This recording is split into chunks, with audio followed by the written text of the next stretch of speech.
Bonjour à toutes et à tous, bienvenue pour ces guidances du mois de mai 2024. On va regarder les énergies pour votre signe astro sur ce mois de mai au niveau pro, au niveau relationnel, voir un petit peu dans quelles énergies vous allez être, ce qui va vous aider, quels vont être vos objectifs, ce qui va falloir peut-être dépasser pour certains. Bien sûr, ça reste une approche générale, donc vous vous y identifiez ou non.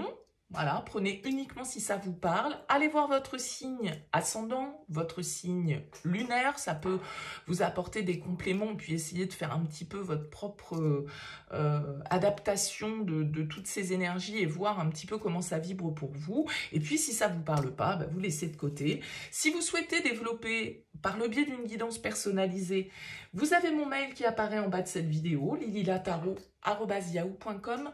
Je fais toujours une approche préalable avant notre premier échange pour voir si je cerne bien votre situation. Donc, si vous me contactez, c'est par mail, c'est pas sur YouTube, parce que je vois que des fois on met des petits commentaires, mais voilà, YouTube n'est pas vraiment le lieu d'un échange privé. Donc, sur mon mail, vous me donnez prénom, date de naissance, le domaine, c'est pro, c'est sentimental, c'est financier, pas de santé. Sans plus d'éléments, sans me poser de questions, parce que parfois dans vos questions, il y a déjà des éléments sur la situation actuelle, et j'aime bien pouvoir partir de zéro pour voir si justement je cerne bien vos préoccupations actuelles, vos questionnements actuels, et pour voir si notre échange du coup va être pertinent ou non. Voilà pour le préambule. Alors pour ce mois de mai, on va utiliser le tarot Santa Muerte. Ça faisait un petit moment que je ne l'avais pas utilisé pour des guidances, me semble-t-il. Donc voilà, ce sera lui qui nous guidera sur ce joli mois de mai. On se retrouve tout de suite pour votre tirage.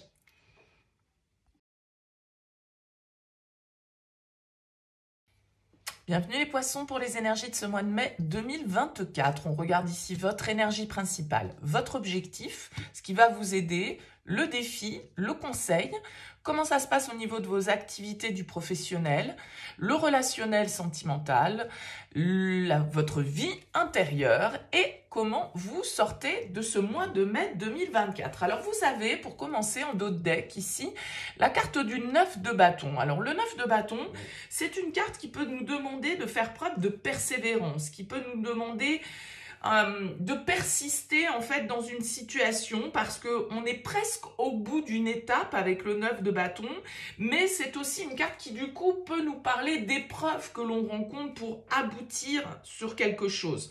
Donc il y a vraiment l'idée de rester déterminé, de faire face à l'inconfort peut-être parfois, et de s'adapter aux circonstances, parce que vous pouvez être en train de traverser une étape un petit peu compliquée, mais de laquelle vous allez ressortir peut-être encore plus fort.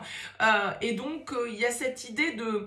un petit peu comme si vous étiez en mode randonnée difficile, quoi. Vous êtes presque arrivé au bout de la randonnée, vous êtes presque arrivé au sommet, mais... voilà, il va falloir faire cette dernière ligne droite, cette dernière course et un petit peu relever les défis qui se présentent à vous. Alors, on va voir un peu comment ça ressort dans votre tirage. Alors, la tour en énergie principale, la 9 d'épée en objectif, le monde en force, le 8 de bâton en défi, l'as de coupe en conseil.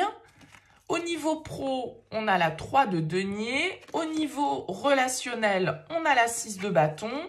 Intérieurement, on a le magicien.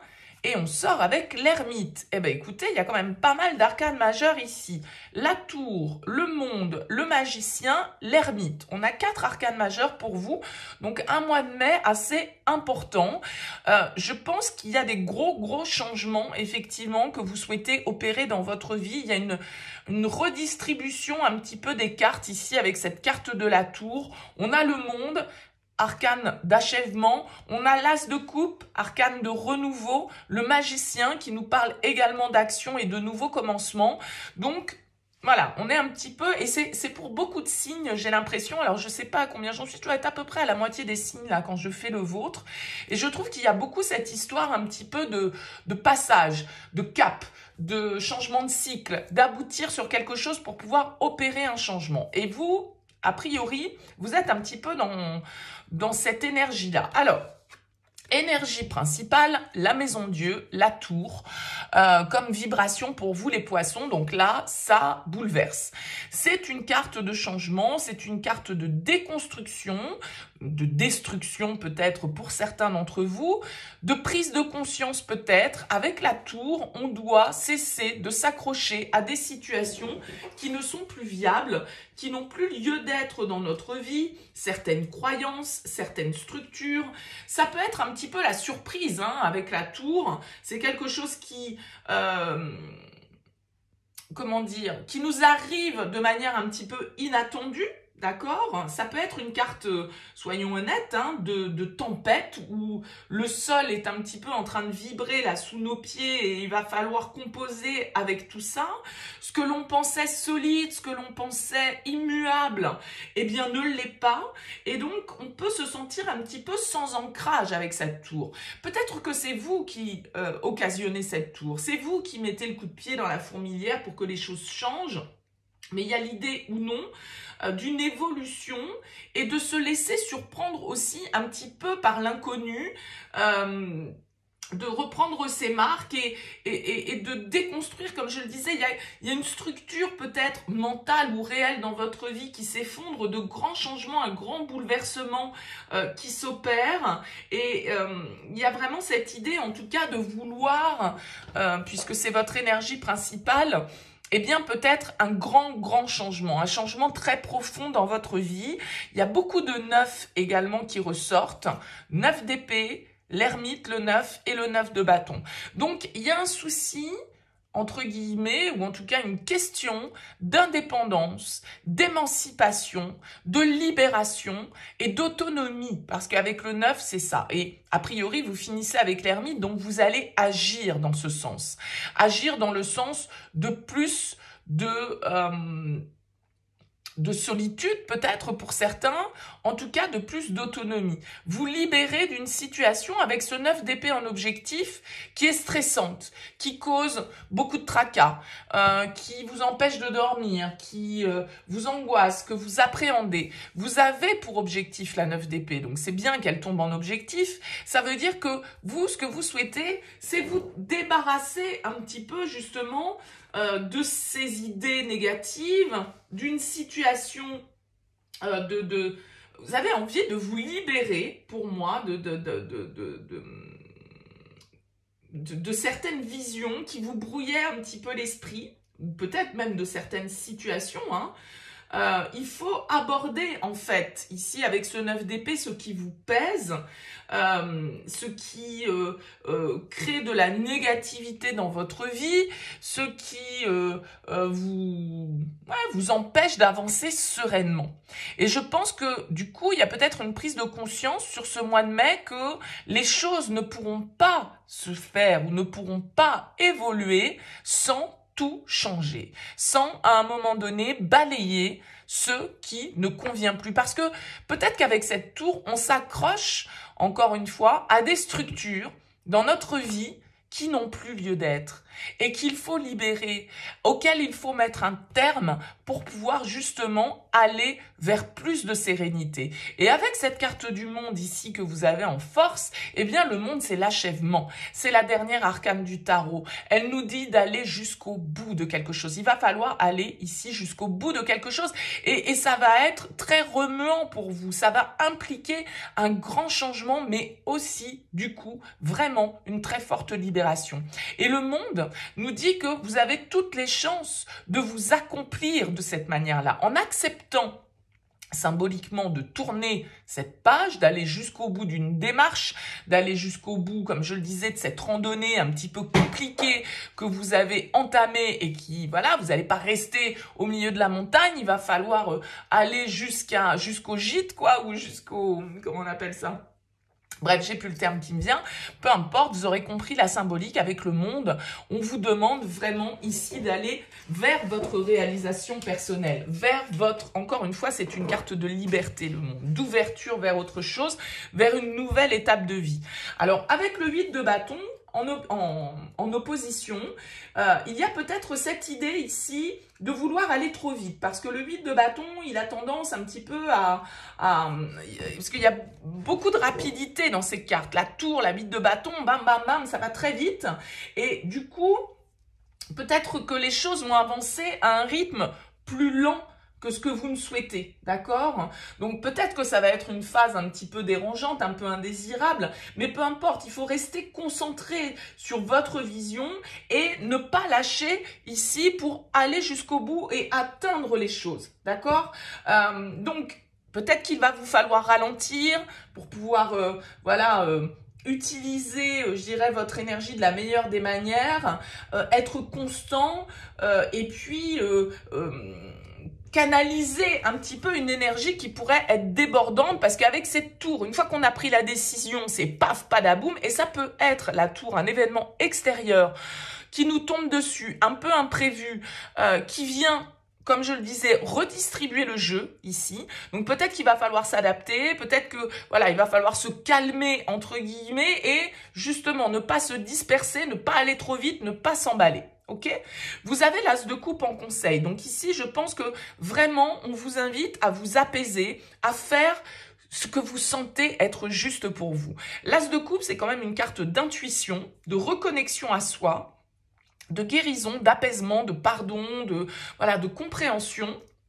Et cet as de coupe, je pense qu'ici, il vient après ce qui doit disparaître, entre guillemets, ce qui doit être achevé ici pour plus de liberté d'esprit, pour plus de légèreté dans vos énergies, pour plus d'énergie peut-être tout court, vous voyez, parce que vous pouvez être prise avec pas mal de choses à gérer avec ce 8 de bâton et du coup, si on suit pas le mouvement, si on surfe pas la vague, on peut se faire avaler par la vague, vous voyez, sur le principe, et boire la tasse. Donc, il va y avoir une idée un petit peu de flexibilité, d'adaptabilité, mais avec cet as de coupe, on vous dit aussi, suivez ce qui est juste pour vous, écoutez votre cœur, écoutez ce que vous dicte votre intuition, et c'est de cette manière-là que vous irez dans la meilleure direction possible pour vous. C'est une carte, l'as de coupe, qui nous parle éventuellement pour certains d'entre vous d'un potentiel que vous souhaitez exploiter, d'un commencement, peut-être d'une nouvelle envie que vous ressentez, un nouveau projet qui est en train de germer ici, c'est les prémices, mais voilà, vous avez peut-être envie d'avancer vers ça. Avec la 3 de denier au niveau professionnel, on nous parle de communication. Vous voyez qu'il y a quelque chose qui est en train de grandir. Il y a quelque chose que l'on nourrit ici avec ce 3 de denier pour que la situation puisse se développer. Donc, la 3 de denier va quand même nous parler d'une situation pro où il y a de la communication, on travaille en équipe, chacun, on va dire, travaille main dans la main pour faire avancer les projets, pour aller dans la bonne direction. On utilise, je dirais, les savoirs de chacun, les ressources de chacun pour pouvoir justement avancer et développer. Donc, c'est une carte qui va nous parler de développement, qui va nous parler de co-création, qui va nous parler de communication, de projets communs. On est en train de construire quelque chose avec le 3 de denier. Ça peut être également pour vous une carte d'apprentissage. Vous êtes en train de parfaire vos connaissances dans un domaine. Vous êtes en train d'apprendre et de grandir, je dirais, dans ce domaine-là de vie. Donc, il y a une progression, une évolution avec la 3 de denier qui ne se fait sans doute pas seule, qui se fait accompagner d'autres personnes, même si sur ce tarot-là, cette personne est seule. Très souvent, le 3 de denier, on a 3 personnages qui collaborent, qui communiquent, qui discutent, qui écoutent les idées des autres, etc. pour justement faire en sorte que les choses puissent être faites de la meilleure des manières. Donc, c'est plutôt une carte ici qui va nous parler d'échanges et de communication importantes dans le but de faire avancer un projet ou une situation.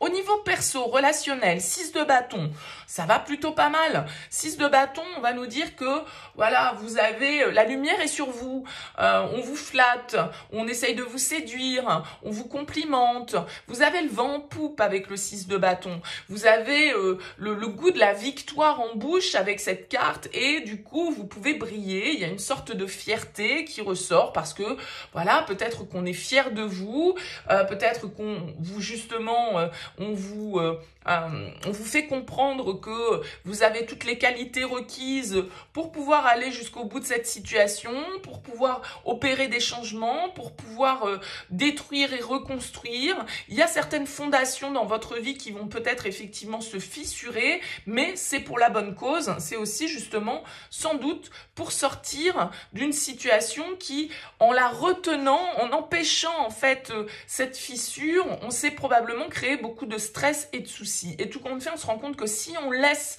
cette fissure aller jusqu'au bout, bah, c'est peut-être la meilleure des manières, en tout cas la manière dont on s'épuisera le moins. Alors avec ce 6 de bâton, il y a du soutien au niveau relationnel, il y a, comme je le disais, une sorte de confiance, de fierté, on se sent flatté, on se sent mis en avant, on se sent complimenté. Bon, voilà, comme je le disais, vous avez un petit peu le vent en poupe là au niveau relationnel.